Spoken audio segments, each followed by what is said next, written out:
Alright, ladies and gentlemen of YouTube, here we are back in X617 Southern Railway Caboose, and I'm just almost finished painting the interior.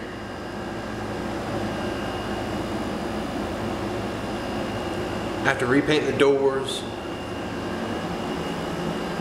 get the touch-up corners. Primered it painting white, and then I put just a little bit of gray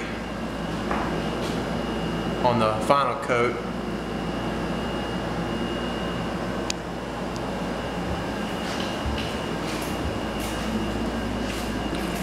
I'm going to paint the doors back gray just like the rest of the interior.